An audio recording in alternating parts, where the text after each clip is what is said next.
آپ سے ہوگی بات۔ یہ واقعہ ایک سعودی نوجوان کا ہے۔ یہ اپنی زندگی سے مطمئن نہیں تھا۔ اس کی تنخواہ صرف 4000 ریال تھی۔ شادی شدہ ہونے کی وجہ سے اس کے اخراجات اس کی تنخواہ سے کہیں زیادہ تھے۔ مہینہ ختم ہونے سے پہلے ہی اس کی تنخواہ ختم ہو جایا کرتی تھی اور اسے قرضہ لینا پڑتا تھا۔ یوں وہ آہستہ آہستہ قرضوں کی دلدل میں ڈوبتا چلا جا رہا تھا اور اس کا یقین بنتا جا رہا تھا کہ اب اس کی زندگی اسی حال میں ہی گزرے گی۔ باوجود یہ کہ اس کی بیوی اس کے مادی حالت کا خیال کرتی، لیکن قرضوں کے بوجھ میں تو سانس لینا بھی دشوار ہوتا جا رہا تھا۔ ایک دن وہ اپنے دوستوں کی مجلس میں گیا۔ وہاں اس دن ایک ایسا دوست بھی موجود تھا جو صاحب رائے آدمی تھا، اور اس نوجوان کا کہنا تھا کہ میں اپنے اس دوست کے مشوروں کو قدر کی نگاہ سے دیکھتا تھا۔ کہنے لگا کہ میں نے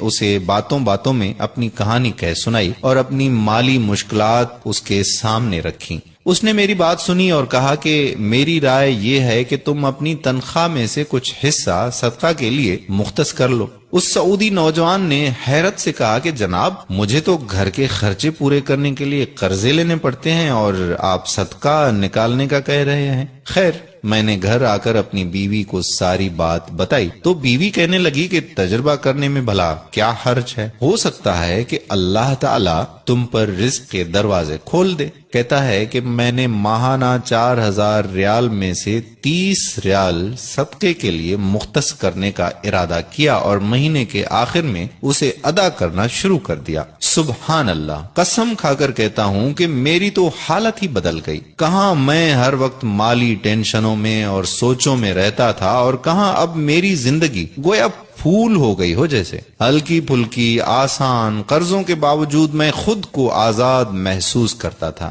ایک ایسا ذہنی سکون تھا کہ میں بیان نہیں کر سکتا۔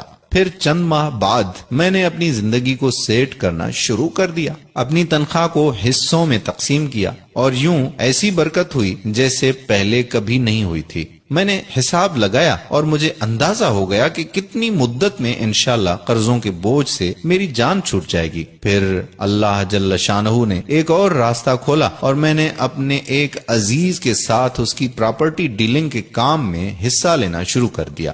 میں اسے گاہک لا کر دیتا اور اس پر مجھے مناسب پروفٹ حاصل ہو جاتا۔ الحمدللہ، میں جب بھی کسی گاہک کے پاس جاتا وہ مجھے کسی دوسرے تک رہنمائی ضرور کرتا۔ میں یہاں پر بھی وہی عمل دہراتا کہ مجھے جب بھی پروفٹ ملتا میں اس میں سے اللہ کے لیے صدقہ ضرور نکالتا۔ وہ کہتا ہے کہ اللہ کی قسم، صدقہ کیا ہے کوئی نہیں جانتا سوائے اس کے کہ جس نے اسے آزمایا ہو۔ صدقہ کرو اور صبر سے چلو، اللہ کے فضل و کرم سے خیر و برکتیں اپنی آنکھوں سے دیکھو گے۔ تو میرے پیارے بھائیوں اور محترم بہنوں، صدقے کی بہت زیادہ اہمیت ہے۔ جتنا ہو سکے زیادہ سے زیادہ صدقہ کریں۔ ایک صدقہ تو آپ ابھی اس وقت نکال سکتے ہیں، اور وہ صدقہ یہ ہے کہ آپ اس ویڈیو کو زیادہ سے زیادہ شیئر کریں تاکہ لوگوں کو صدقہ کرنے کی توفیق ہو، اور جو بھی صدقہ کرے گا اس کا ثواب آپ کو بھی ملے گا اور ہمیں بھی ملے گا۔ جب آپ کسی مسلمان کو تنخواہ میں سے صدقے کے لیے رقم مختص کرنے کا کہیں گے اور وہ اس پر عمل کرے گا تو آپ کو بھی اتنا ہی اجر ملے گا جتنا صدقہ کرنے والے کو ملے گا، اور صدقہ دینے والے کے اجر میں کوئی بھی کمی واقع نہیں ہوگی۔ سوچئے، آپ اس دنیا سے چلے جائیں گے اور آپ کے سبب آپ کے پیچھے کوئی صدقہ کر رہا ہوگا۔ صدقے کی نیت سے اس ویڈیو کو زیادہ سے زیادہ اپنے دوستوں احباب کے ساتھ شیئر کریں۔ آخر میں وہی التجا کہ